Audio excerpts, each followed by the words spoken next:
play a violent game, and man, you just hate to see it. That's all. I just pray for the young man, pray for his family right now. That's all I can say.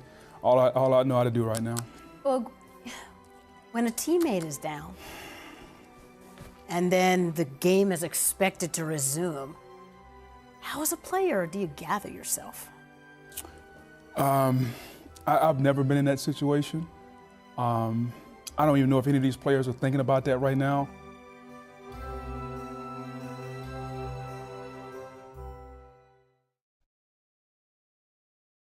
Hello and welcome to Washington Post Live. I'm Jerry Brewer, a sports columnist here at the Post. My guest today is former NFL defensive lineman and ESPN football analyst, Booger McFarland. Welcome to Washington Post Live, Booger. Hey man, glad to be here. Thanks for having me. And thanks for dressing a little more casually because you're always looking sharp. Let's get started. Man, I try to represent a little bit. All right, let's get started. It's been a little over 2 weeks since Bills safety Damar Hamlin suffered a cardiac arrest on Monday Night Football. Thank goodness he's home now, recovering with his family. How do you think the league has handled the past 15 days? And just for the sport in general, what do you think the aftershocks are of such a traumatic moment? Well, I think the league has done a great job because obviously, first and foremost, it was all about Damar and his health and his welfare and how he was doing. And I think for them, not knowing at first whether or not he was going to be okay, they didn't make any decisions. They didn't know if the Bills were going to play or if the NFL was going to resume. It was one day at a time. You got to give Troy Vincent, Roger Goodell, and his staff a great pat on the back for what they did.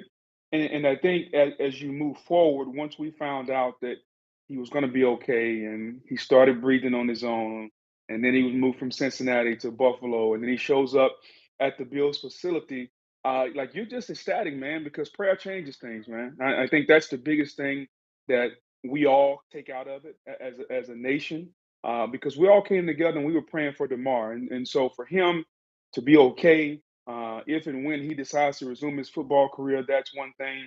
But for right now, for him just to be okay was an absolute miracle, and we're thankful for that.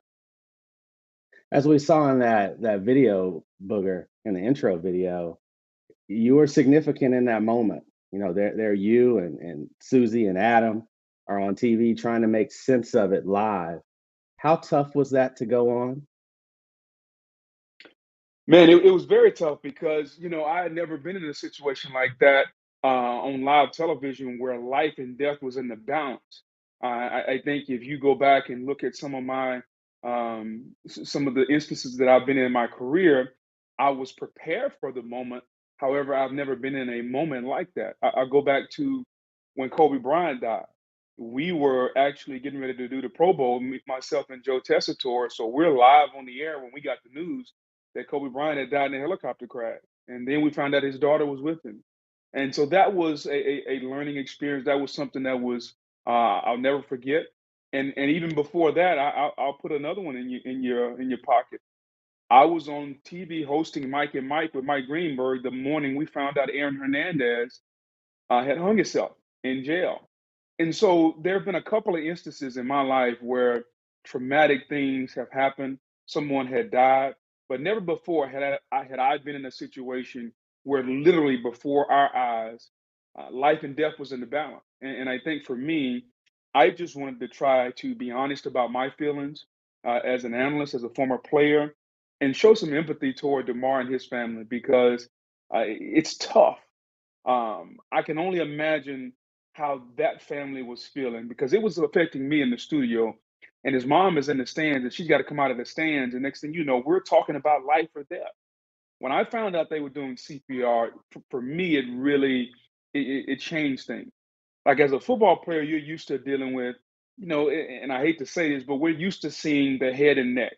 We're used to seeing broken arms, ACLs, Achilles, and we become callous to that. However, we've never been in a situation where life and death were in the balance before our very eyes, and there are millions of people watching. And so it's one of those things, man, that it was tough. Um, Thank God that for me, in my own personal experience, I had a little bit of experience being on national television in moments of crisis, so to speak. And so I just tried to handle it the best way that I knew how. We learned so much in that moment about the game, about what it takes to play the game from your perspective. I mean, someone played at LSU, 9 seasons in the NFL, 2 Super Bowl rings. Yeah. What did you learn about the game in that moment? What are you going to take with you? How do we frame this conversation when we saw just how brutal just a really ordinary play can be? Yeah, I didn't really learn much about the game. Like I've known the game has been violent for a long time. Like we signed up to play this game understanding clearly the ramifications of it. We play a collision sport, not a contact sport. We play a collision sport and we're used to being hurt. Everybody is going to get hurt. It's not if but when. We all get hurt and most of us have surgeries. I've had 9. And so I knew the game was a violent game, and I didn't learn anything. But what I did learn was that the fraternity is still strong, and that's the fraternity in the NFL, the brotherhood. Doesn't matter if you're black, you're white. Doesn't matter if you're young or old. Doesn't matter what team you're on. That brotherhood is still strong. That bond is still there. Because as a former player, I sat in that chair and I felt what those guys were feeling out there on that field because their brother was laying there and life and death was in the balance. And so that brotherhood is something that no matter where you go, no matter how far you're distanced from the game, you're still a part of the brotherhood. And so I learned that it's still strong. And more importantly, I think from a humanistic standpoint, this country still, um, there's still some good there. We get caught up a lot in our daily lives and things that matter to us, whether it's politics, religion, whatever it is. And some of those things are very divisive. But in a moment like we had a couple of weeks ago, it's amazing to me that when we want to, we can put all that aside and we can just come together and just say, we're going to pray for tomorrow. It's not about where we're from, it's not about what we represent or what we're trying to uphold. We're going to pray. And we know that prayer changes things. And so I learned not about the game, but about the brotherhood and about the power of when we want to do something as a nation, as a football community, as a people, so to speak, we still can do it, man. And to me, that's still uplifting. That still puts joy in my heart because we live in a time where so many things are very divisive. So many things split us apart. And for a horrific situation like that to happen and to still see us all come together and pray. All you saw was pray for Damar. It flooded social media.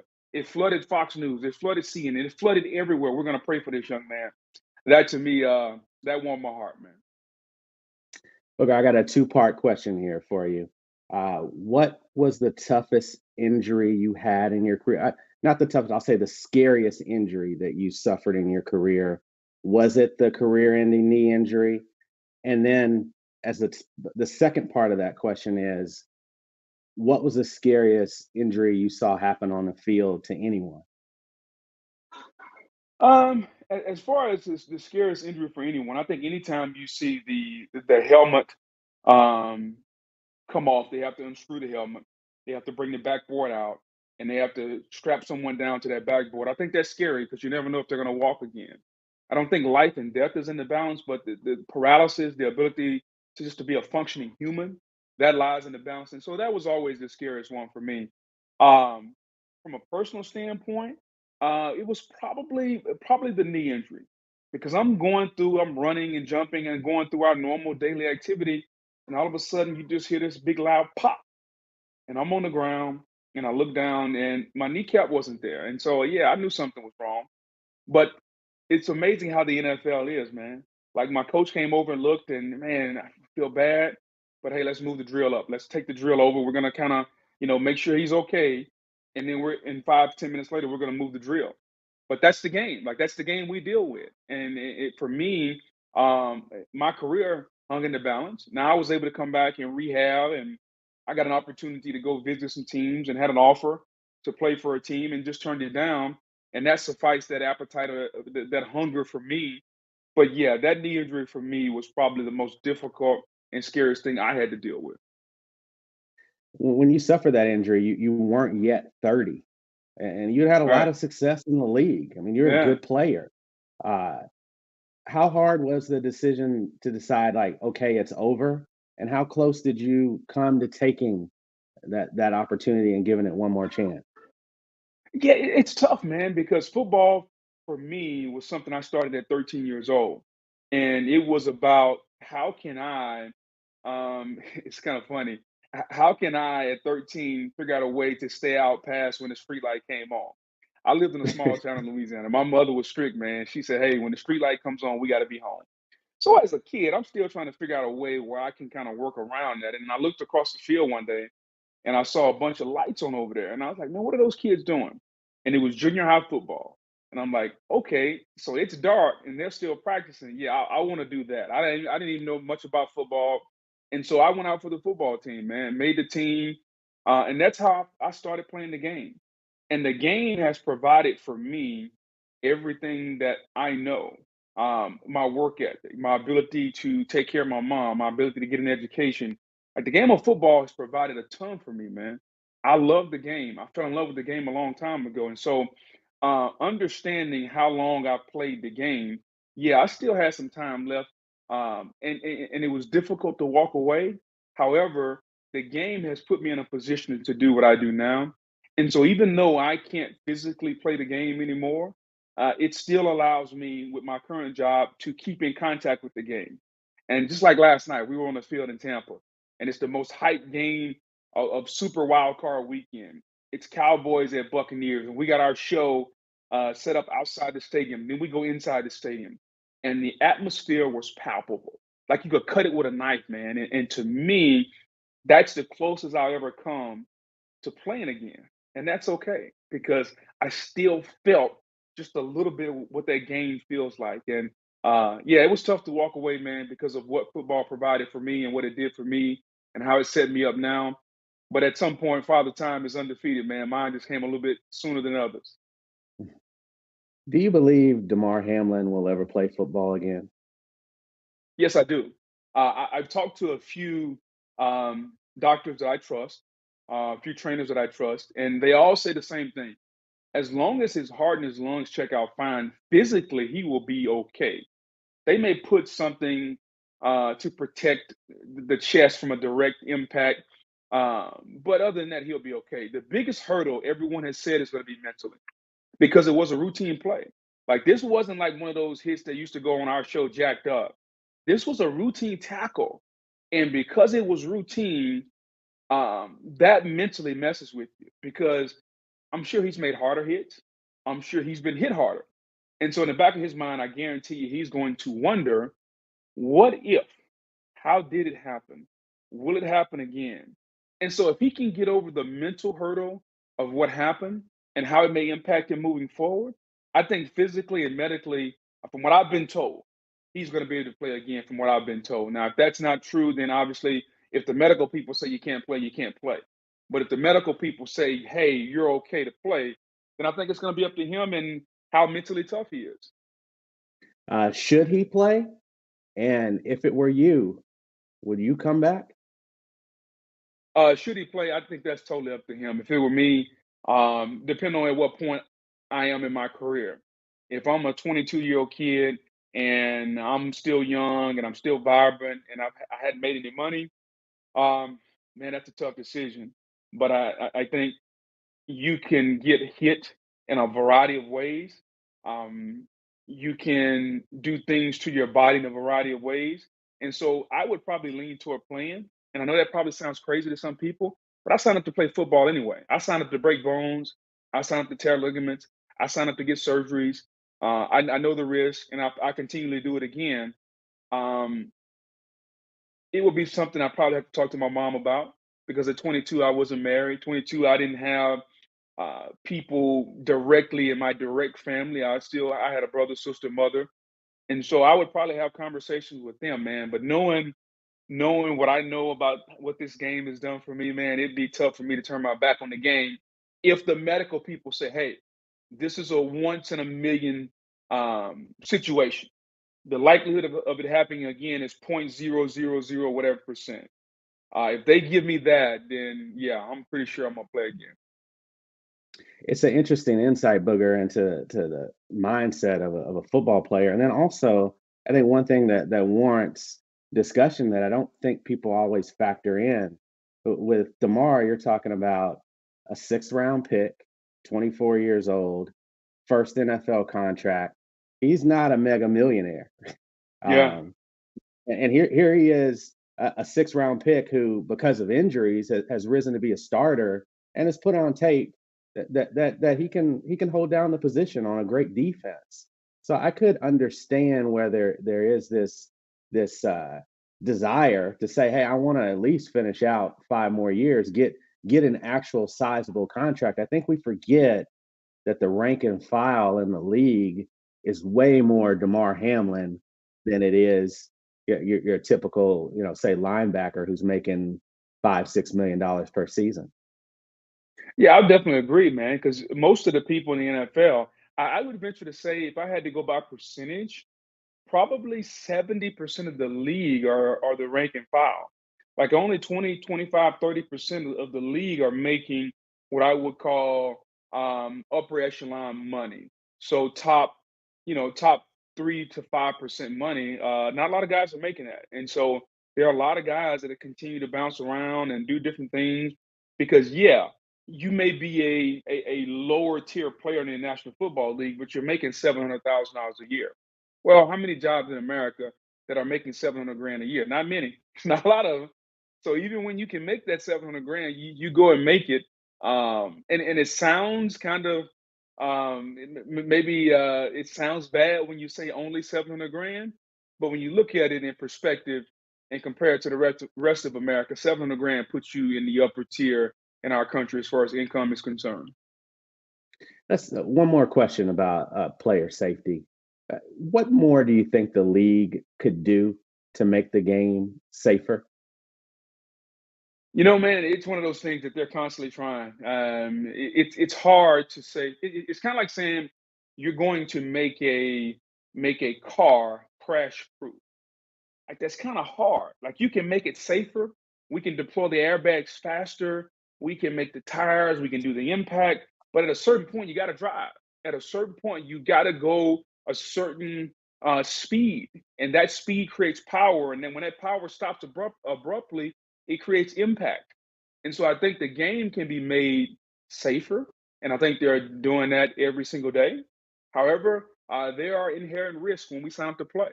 And I think the NFL every year is going to try to make it safer. I know Dr. Alan Seals, who's the chief medical physician for the National Football League. I'm a part of the Health and Player Safety Committee, where we're constantly talking about how to make the game safer. What kind of hits are we taking out of the game? And so the NFL is continually trying to do that. It's just tough, man. Like it is tough to take that violent impact that's going to happen inevitably and try to say we're going to make that safe. Like that's hard to do. Okay, I wanted to ask you a couple of questions about uh, black head coaches in the NFL. We did Sure. a series in the Post about it last year, and obviously we're in the middle of another hiring cycle. Currently, there are two black coaches in the league. As we see how this cycle shakes out, I just wanted to start with a question about a guy who coached you in Tampa and in Indianapolis, Tony Dungy. What was the impact that he had on your life? Well, Tony had a great impact, but before I answer that, I'll say this because this is how the NFL kind of classifies it. Yes, there are two black coaches, but there are four coaches of color. When you start talking about Mike McDaniel, Robert Saleh, um, Mike Tomlin, and Todd Bowles. So that's kind of the way the league has phrased that and kind of way we look at that. Um, as far as Tony Dungy, man, Tony taught me everything when it comes to how you can play a violent sport, how you can be a part of this league and still not lose your faith. You can still have your identity. You can still develop in the man that you should be, um, based on who you are and how you live, not necessarily what you're around every day. Because the locker room is different. Everybody in the locker room is not living a certain way. Everybody in the locker room is not cut from the same cloth. But Tony Dungy, man, was unreal. The ability to get your point across without cursing everybody out. the ability to motivate and lead without yelling, the ability to, in times of panic, um, in times of crisis, he didn't panic. In times where we panicked, he stayed calm.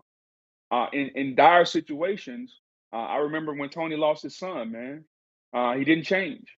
He's the same person. And so I learned so many different lessons from Tony over the years, uh, through experience, through the ability to watch how he lived his life, and through his words and what he said to us was absolutely amazing. So Tony Dungy can do no wrong in my book. Um, and I think, God's favor has always been over him. I tell this story all the time, man. I was with him in Tampa when he got fired. And I'll never forget, I was laying in my bed as I watched the late local news, and it's pouring raining, and he's got a box in his hand, and he's carrying his belongings from the facility to his truck. And I'm saying, the cameras out there. Obviously, the coach got fired. The camera's filming, and they're showing it on the news. So you fast forward, we get John Gruden. We win the Super Bowl. I get traded to Indianapolis. We go on a run, and I remember back that night when Tony got fired. It was pouring rain as he's carrying that box to his truck. And you fast forward, we go to the Super Bowl in Miami, and it started raining probably 2 in the afternoon, and it rained all game, and it rained off and on. And you remember that was the Super Bowl that Prince did the halftime show, and Purple Rain. It was unreal. Well, anyway, we win the Mhm. Super Bowl, and as we're carrying Tony Dungy off, I thought about the night he got fired. I thought about how his life, how consistent he's been, how that the good Lord showed him in a situation to continue to be and hold your head up high when he got fired. He didn't point the finger. And as it's pouring down raining, as he's taking his last steps from the facility to his truck, now in his biggest um, achievement, his most crowning moment in Miami, he's winning the Super Bowl and it's raining. I don't believe in coincidence in life, man. I believe things happen for a reason. And I think sometimes there are certain signs that show us the reason. And for me, and no one can ever tell me, when I saw the rain, I knew what that was. That was a sign from up above that, yeah, he may not have done it in Tampa, but this championship and his ability and how he lived and the lessons he taught and the people he affected, he was going to get this one way or another. And this rain is just a way to show. It may have just shown me. I don't know. I tell the story often. It showed me just how life and how God works, man, and it's amazing. So yeah, man, Tony is somebody who I will always admire and always have a great deal of respect and admiration for. That's just an amazing, poetic, spiritual story, Booger. I mean, anytime I hear a piece of it, I can't get enough of it. That's just Yeah. incredible. I wanted to ask you, when I think about coaching and diversity in the NFL, obviously I think about race, and I'm greatly Yeah. concerned about that. But it's also a diversity of ideas, diversity of styles, all those things that Hmm. the NFL needs to evolve with. How do they get there to a point where um, you will have a better meritocracy of candidates, regardless of what their race is or the style in which they coach? Well, I think you have to continue to push the envelope. I think we have to, we from a minority standpoint, men of color that want to be in coaching have to continue to push the envelope, continue to make them say no, continue to be as such a good candidate, such a overwhelming choice that they can't say no. And so, as long as we have and we present choices to the 32 owners consistently, you're going to force them to open their door. Um, I do think when you're dealing with ownership, because those are the people that are ultimately going to make the hire, there has to be a changing of the thought process. And a lot of them are changing, but some of them aren't. And here's what I mean by that. When you change your thought process, typically we, whether you're black or white, we like to talk to people or hire people or get people close to us that look like us. That's just human nature. That's not a black white thing. That is human nature. I want people around me, or usually people that I can relate to are the people that look like me. Now, as we've gotten older and we've gotten more diverse in our thought process and diverse in our learning, we don't necessarily pay attention to the race, but we pay attention to the people. I do, at least, who can make me better. Like, I like being around people that can make me better, make me smarter, that make me say, you know what, make me think. And the more I look at it, that's how the diversity in my life has come about. And whether they're black or they're white, regardless, it doesn't matter. Those people often come to the forefront because I'm trying to learn something. I'm trying to grasp the energy or grasp the knowledge that they're sharing. And so, as it pertains to coaching, man, like these owners, at the end of the day, these owners want to make money. They want to be able to win, and they want to be able to pat their chest that their team is X, Y, Z. And if you can show them consistently that you can do that for them, regardless of whether you're black or white, to me, that's how you continue to knock that door down. And yeah, 70% of our league is African American. And going back to my point, a lot of the players want to be around people that look like them. But I think when you go a step beyond that, the players also want to be around coaches that can make them better. And I think that's the biggest thing. Can you help make me better? Because at the end of the day, my job is to go out and perform. And if I do it at a high level, I'm going to make a lot of money. And so I'll be able to do a lot of different things for my family. And so I think people have to, or should not say people, but players have to continue to do that.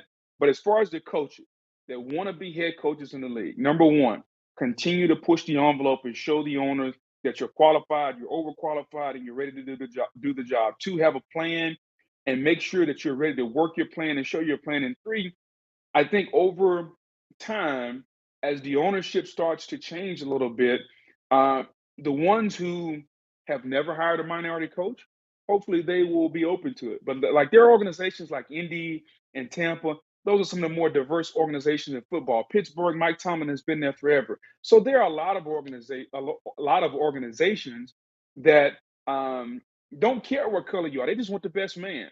And then there's some that have never had a black head coach, and those are the ones that need to change the way they think a little bit. All right, Booger, we're gonna get you out of here, but before we let you go, we got to talk about the playoffs. Your favorite Yeah, weekend, the divisional round, is coming up. We're down to 8 teams, 4 really good games. You get yeah. Kansas City and Philadelphia coming off of byes. Uh, what are the storylines you're interested in the divisional round? Oh man, there's so many.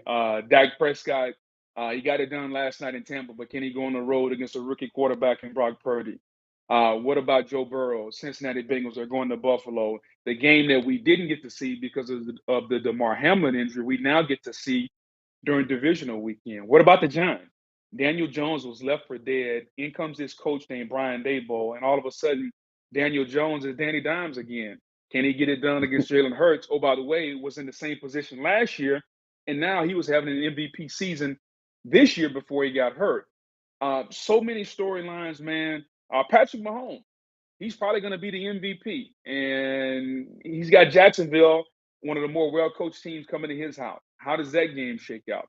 I think the storylines are plentiful. I think this weekend, though, is going to show us who can handle the pressure, who can handle the moment, because there are a lot of evenly matched teams playing each other.